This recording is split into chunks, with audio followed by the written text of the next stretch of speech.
सभी का बहुत बहुत स्वागत है दोस्तों। आज आपका यूपी बोर्ड का नया सिलेबस आ चुका है और इस नए सिलेबस के अकॉर्डिंग साइंस के आपके किस चैप्टर से कितना पोर्शन हटा है। टोटल आपका 30% सिलेबस कम हो गया है, लेकिन कोई भी चैप्टर आपका कम नहीं हुआ। ठीक है, चैप्टर आपको सब पढ़ने हैं, हटा क्या है चैप्टर से कुछ पोर्शन। तो दोस्तों आज की वीडियो में वो सारी चीज़ें मैं आपको बताऊंगा कि क्या चीज़ हट गया, क्या चीज़ हमको पढ़ना है। तो इसलिए आज की इस वीडियो को आप शुरू से लेके लास्ट तक देखिएगा। दोस्तों आज की ये वीडियो जो है आपके लिए काफ़ी ज़्यादा महत्वपूर्ण होने वाला है, क्योंकि अगर आपको पाठ्यक्रम ही नहीं पता रहेगा तो आप तैयारी अपनी कैसे करेंगे। ठीक है, अगर आप बिना पाठ्यक्रम के तैयारी करेंगे तो वो तैयारी आपकी बेहतर नहीं हो सकती। इसलिए तैयारी को बेहतर बनाने के लिए सबसे पहले तो पाठ्यक्रम को जानना बहुत ज़रूरी है कि यानी हमको सिलेबस में क्या चीज़ें पढ़नी है और क्या चीज़ें हमें नहीं पढ़नी है। ठीक है, तो आइए दोस्तों वीडियो को शुरू करते हैं। तो देखिए, आप सबसे पहले हम बात करते हैं कि किस चैप्टर से कितना पोर्शन हटा है। ठीक है, बाकी चैप्टर आपके वही है। जैसे आपका पहला चैप्टर है रासायनिक अभिक्रियाएं, तो इसमें से दोस्तों कुछ भी नहीं कम हुआ है। सेकंड चैप्टर है अम्ल क्षार तथा लवण, इसमें से भी कुछ भी कम नहीं हुआ। तीसरा चैप्टर धातु एवं अधातु, तो दोस्तों धातु एवं अधातु से आपका जो है कुछ टॉपिक्स हटा हुआ है। ठीक है, और ये पीडीएफ आपको कहाँ मिलेगा लास्ट में मैं ये भी बता दूंगा कि ऐप में किस तरीके से आप इसको पीडीएफ को पा सकते हो। ठीक है, फ्री स्टडी मटेरियल आप ऐप में किस तरीके से पा सकते हैं वो सारी चीज़ें भी मैं आपको लास्ट में बताऊँगा। तो देखिए, धातु एवं अधातु से क्या हटा है, धातु तथा धातुओं के गुणधर्म। ठीक है, इसमें से जो क्या हटा है धातु एवं अधातुओं के गुणधर्म हट गया, एवं अधातुओं के गुणधर्म। ठीक है, ये चीज इसमें से हट गया है। और क्या हटा है आयनिक यौगिक का निर्माण तथा गुणधर्म। ठीक है, और हटा है आयनिक यौगिक का निर्माण एवं गुणधर्म, निर्माण एवं गुणधर्म। ये टॉपिक, ये दोनों टॉपिक जो है इसमें से क्या हो गए हैं हट चुके हैं। ठीक है, बाकी जो रिमेन है वो आपको पढ़ना। अब देखिए तत्वों का वर्गीकरण, इस चैप्टर से आपका कौन सा टॉपिक हटा है, तो इस चैप्टर से जो आपका टॉपिक हटा है वो तत्वों के वर्गीकरण के प्रारंभिक प्रयास। ठीक है, तत्वों के वर्गीकरण के प्रारंभिक प्रयास, ये जो है आपका हट चुका है। ठीक है, तत्वों के वर्गीकरण का प्रारंभिक प्रयास, ये चैप्टर, इस चैप्टर से ये पोर्शन जो है हट गया। प्रारंभिक प्रयास का मतलब स्टार्टिंग में कौन कौन से साइंटिस्ट ने जो है तत्वों के वर्गीकरण को डिफाइन करने की कोशिश की थी, वो सारी चीज़ें अब आपको नहीं पढ़नी, किसने की थी बस उसी के बारे में जो है जानना है। ठीक है, अगला है जंतुओं तथा, ये रहा 2 चैप्टर केमिस्ट्री के हैं जिससे कुछ टॉपिक्स आपके हटे हैं। बाकी अब बायो में देखिए जंतुओं तथा पौधों में नियंत्रण एवं समन्वय, इसमें से क्या आपका हटा, इसमें से काफ़ी कुछ हटा आपका। इसमें से हटा है पौधों में दिशिक गति, पहला टॉपिक इससे हटा है पौधों में दिशिक गति, पौधों में दिशिक गति, दिशिक गति। ठीक है, पहला टॉपिक ये है। दूसरा टॉपिक हटा है पादप हार्मोन का परिचय, ये भी आपको नहीं पढ़ना है।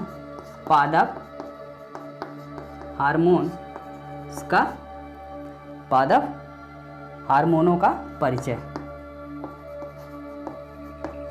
ठीक है, ये आपको नहीं पढ़ना है। अगला है जंतुओं में नियंत्रण एवं समन्वय। ठीक है, जंतुओं में नियंत्रण एवं समन्वय, ये भी आपको नहीं पढ़ना है।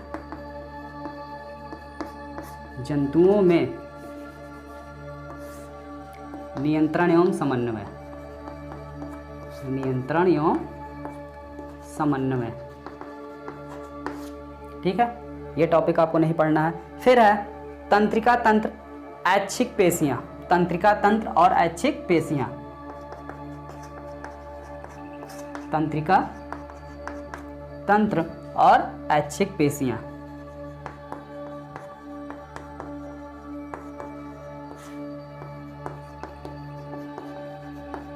ठीक है, ऐच्छिक पेशियां। उसके बाद है अनैच्छिक पेशियां, ये भी हट गया, ऐच्छिक तथा अनैच्छिक पेशियां। ठीक है, और है परिवर्ती क्रिया रासायनिक समन्वय जंतुओं में हार्मोन। ठीक है, परिवर्ती क्रिया रासायनिक समन्वय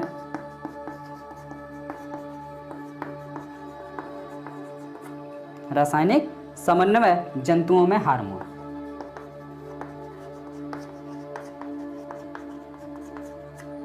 ठीक है, जंतुओं में हार्मोन। तो इतनी चीजें जो है, इतने टॉपिक्स इस चैप्टर से हट गए हैं। अगला जो चैप्टर है प्राकृतिक संसाधन, तो प्राकृतिक संसाधन में ऊर्जा के स्रोत, और इसमें जो है बायोगैस हट गया है। ठीक है, बायोगैस, प्राकृतिक संसाधन में ऊर्जा के स्रोत टॉपिक से बायोगैस, ये चीज जो है आपका हट गया है। ठीक है, अगला है विद्युत धारा, अपवर्तन। अपवर्तन में आपके कौन से टॉपिक हटे हैं? तो अपवर्तन में जो आपका हटा है वो है आवर्धन और लेंस की क्षमता। ठीक है, ये दो टॉपिक आपके हटे हैं, आवर्धन और लेंस की क्षमता। तो दोस्तों जितना अभी तक मैंने आपको फिजिक्स में पढ़ाया है वो सारी चीजें आपके सिलेबस में हैं। कल जो पढ़ाने वाला हूं उसमें से कुछ हटेगा। ठीक है, फिर अगला है विद्युत धारा। ठीक है, विद्युत का प्रभाव। अब विद्युत के प्रभाव में से आपका क्या हट गया है? दैनिक जीवन में इसका उपयोग, दैनिक जीवन में इसका उपयोग, ये टॉपिक ये हट गया है। ठीक है, दैनिक जीवन में इसका उपयोग जो है हट गया, क्योंकि हर कोई जानता है कि दैनिक जीवन में विद्युत का क्या उपयोग है। ठीक है, इसलिए इसको हटा दिया गया। विद्युत धारा के चुंबकीय प्रभाव में दिष्ट धारा की तुलना प्रत्यावर्ती धारा। ठीक है, दिष्ट धारा की तुलना प्रत्यावर्ती धारा से लाभ, दिष्ट धारा यानी डायरेक्ट करंट की तुलना किससे? एसी करंट से। ठीक है, और प्रत्यावर्ती धारा का लाभ, प्रत्यावर्ती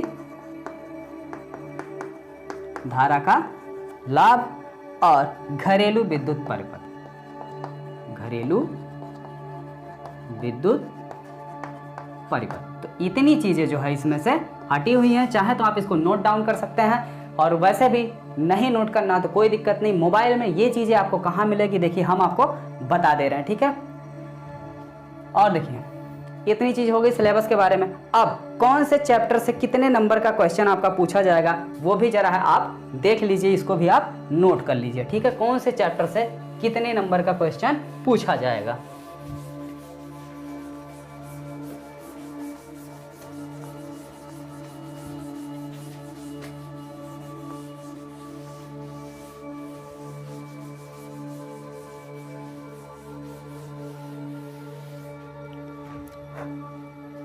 रासायनिक पदार्थ एवं प्रकृति का व्यवहार, इससे 20 नंबर का क्वेश्चन बनेगा आपका। ठीक है, पहला जो इकाई है यानी यूनिट है, पहले यूनिट में रासायनिक पदार्थ,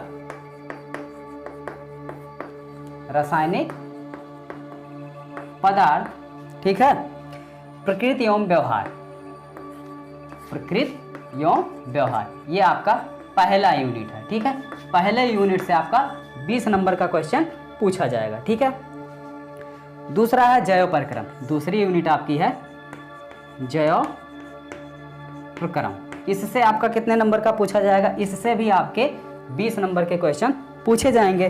तीसरी यूनिट है आपका अपवर्तन, तो अपवर्तन से आपका कितना पूछा जाएगा? तो अपवर्तन से आपका जो है 12 नंबर का क्वेश्चन पूछा जाएगा। उसके बाद है विद्युत धारा का चुंबकीय प्रभाव। ठीक है, विद्युत धारा का चुंबकीय प्रभाव, इससे कितने मार्क्स के क्वेश्चन पूछे जाएंगे?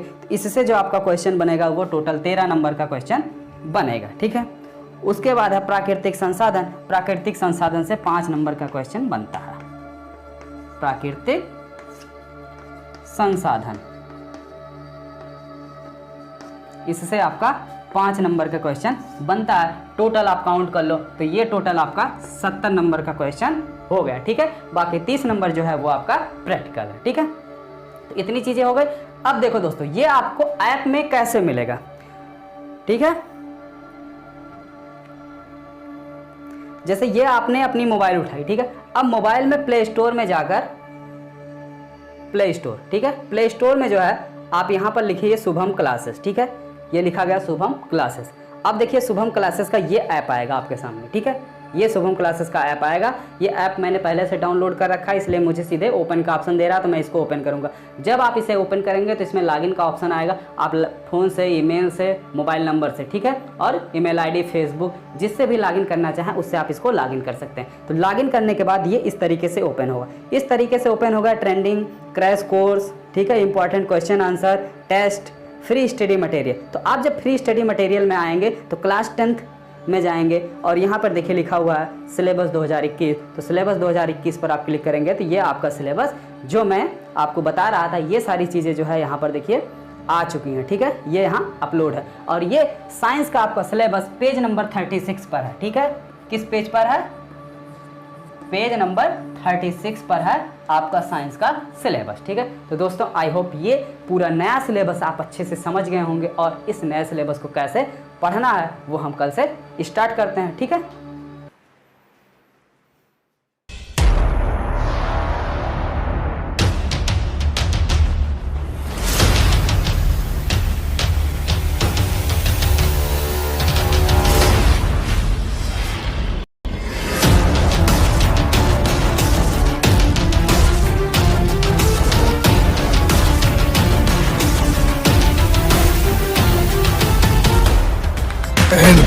वंदे मातरम, इनकलाब जिंदाबाद, भारत माता की जय।